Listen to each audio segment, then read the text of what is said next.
morning to all. Bodo News 24 आव नोंथांमोनखौ बरायबाय।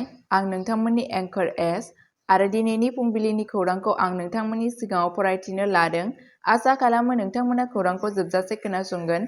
गिबि खौराङावनो दङ क'क्राझार मेडिकेल कलेजाव गोदान डायलिसिस सेन्टार बेखेवदों। ओनसोलनि सावस्रि सिबिथायनि मोनसे मख'जाथाव माइल खुन्थिया, जाय गाहाय मन्थ्रि हादोरारि डायलिसिस मावथांखिनि सिङाव क'क्राझार मेडिकेल कलेज आरो देहा फाहामसालियाव मोनसे गोदानथार डायलिसिस मिरुखौ बेखेवबाय। मोनब्रै जौगा डायलिसिस इउनिटफोरजों सुजुनाय बे मिरुआ सानफ्रोमबो सा 12 बेरामिफोरनो बेसेन नाङै फाहामथाय होगोन, जाय किडनीजों सोमोन्दो थानाय बेरामिफोरजों भुगिनांनाय सुबुंफोरनो जोबोद गोनांथार रैखाथि होगोन।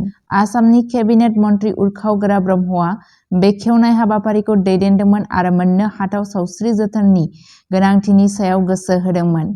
किडनीजों सोमोन्दो थानाय जेंना गोनां बेरामिफोरनि अनजिमाया सानफ्रोमबो बांबोगासिनो दं।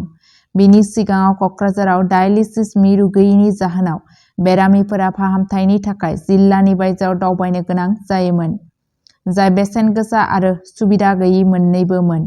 आथिखालाव बे सुबिदाखौ गायसननायजों बेरामिफोरा बेबादि जेंनाफोरजों मोगा-मोगि जानांनाय नङा, बिथाङा बुंदोंमोन। बे सुबिदाया बै बेरामिफोरनि सायाव थानाय बजाखौ खम खालामगोन होनना मिजिंथिनाय जादों, जायफोरा सिगाङाव डायलिसिस फाहामथायनि थाखाय गोलाव आरो बेसेन गोसा दावबायनो गोनां जादोंमोन। जायगानि थागिरिफोर आरो खाथि-खालानि ओनसोलनि सुबुंफोरा दा न'नि साखाथियाव जिउ रैखा खालामग्रा जोथोन लानो हागोन, जाय ओनसोलनि नखरफोरनि थाखाय गोनांथार रैखाथि लाबोनो हागोन।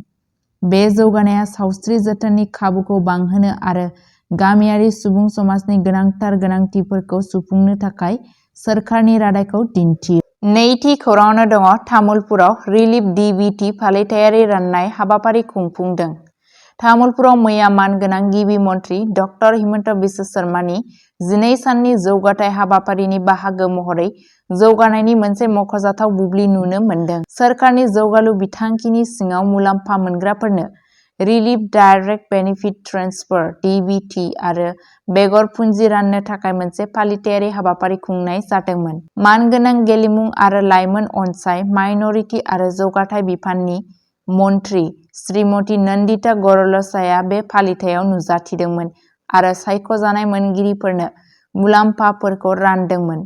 मुलाम्फा मोनग्राफोरनि गेजेराव सा 82 सि दाग्राफोरा रिलिफ DBT थांखिनि गेजेरजों राङारि हेफाजाब मोनदोंमोन, जायनि थांखिया बिसोरखौ गावसोरनि जिउ राहाखौ फोथांना लाखिनो आरो दिहुनथायखौ बांहोनो गोहो होनाय। बे फोरबोआव मानगोनां MLA श्री जलेन दैमारीजों लोगोसे मानगोनां मावफुं सोद्रोमाफोर, EM, काउन्सिल, लेजिस्लेटिभ एसेम्ब्लिनि सोद्रोमाफोर, MCLA आरो Btr सोरखारनि गोजौ थाखोनि मावख'गिरिफोरबो दं। बे हाबाफारियाव गासै आसामाव गोग्लैसोनाय हारिफोरखौ जौगाहोनो आरो जौगानायखौ बांहोनो थाखाय रायजो सोरखारनि रादायखौ दिन्थियो। थामथि खौराङावनो दङ चिराङाव सोलोंथाइखौ गोबां थुलुंगा होनाय। मानगोनां मन्थ्रि श्री UG ब्रह्मआ फरायसाफोरनो स्कुटार, साइकेल आरो नोगोद बान्था रानदों। मानगोनां गिबि मन्थ्रि डक्टर हिमन्त बिश्व शर्मानि दैदेननायाव जौगाथायनि 12 सान हाबाफारिनि बाहागो महरै सोलोंथायारि गोहो होनायाव मोनसे मख'जाथाव माइल खुन्थिया नुनो मोन्दों। जिल्ला पेरेड ग्राउन्डआव खुंफुंनाय मोनसे गिदिर हाबाफारियाव मानगोनां केबिनेट मन्थ्रि श्री UG ब्रह्मआ सोलोंथायारि साबसिनखौ थुलुंगा होनो आरो सोलोंथाइखौ सोलिबाय थानायाव मदद होनो थाखाय मोनथावना फरायसाफोरनो गोनांथार सोलोंथायारि हेफाजाब राननानै होयो। प्रज्ञान भारती थांखिनि बाहागो महरै डक्टर बाणिकान्त काकति मेरिट बान्थानि सिङाव सा 580 फरायसाफोरखौ बिसोरनि सोलोंथायारि मोनफुंनायफोरखौ गनायथि होनानै आरो सोलोंथाइसिम सौहैनायखौ सुबिदा खालामना स्कुटार बान्था होनाय जादोंमोन। गोजौ फरायसालिनि फरायसाफोरनि थाखाय थाद'नाय गैयै सोलोंथाइखौ रोखा खालामनो थाखाय थाखो 9 नि सा 5,938 फरायसाफोरा गिबि मन्थ्रिनि जर'खा बिथांखिनि सिङाव साइकेल मोनदोंमोन। बे हाबाफारिनि थांखिया गुबैयै गामियारि ओनसोलफोराव फरायसाफोरजों मोगा-मोगि जानांनाय हान्था-मेलानि जेंनाफोरखौ गोरलै खालामनाय। बिनि अनगायैबो 370 फरायसाफोर जायफोरा HSLC आनजादाव 75% एबा बेनि बांसिन मोननो हादोंमोन, बिथांमोनखौ बिथांमोननि साबसिन दिन्थिफुंनायखौ रंजानानै आनन्दराम बरुवा केइस बान्थाजों मान बावनाय जादोंमोन।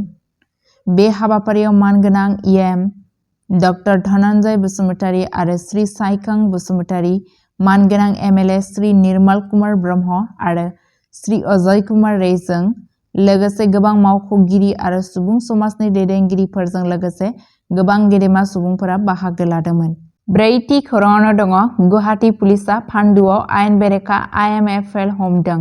गुवाहाटी पुलिसा मंगलबार 17 दिसेम्बर खालि फायार ब्रिगेड स्टेशननि खाथियाव फान्डु केबिनाव थानाय मोनसे थाग्रा खुलियाव नायग्रोमदोंमोन। अपारेशननि समाव बिबानगिरिफोरा गोबां बिबांनि आयेन बेरेखा भारतआव बानायनाय गुबुन हादोरारि जौ IMFL जब्द खालामदोंमोन। पुर्णिमा बाइग' मुंनि सासे आइजोनि आखायाव जौखौ मोननाय जादोंमन। बिबानगिरिफोरा फोरमायदोंमोन दि बाइग'आ मोनसे अरायथा नङि गलानिफ्राय IMFL खौ आयेन बेरेखायै फानगासिनो दंमोन, जायखौ सरासनस्रायै ढेला बुंनाय जायो।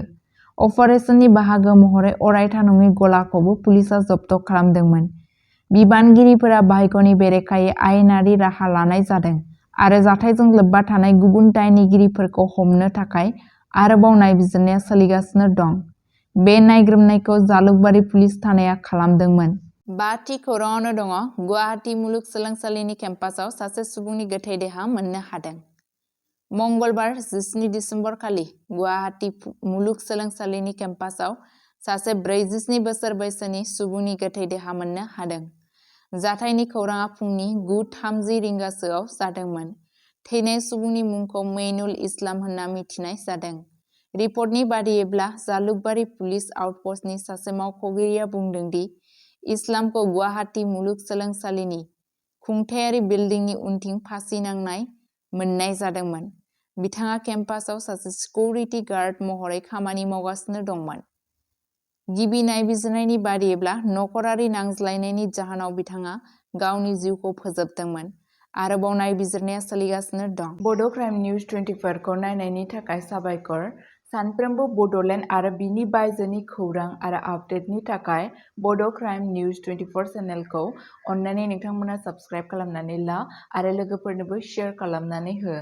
गोजोन्थों।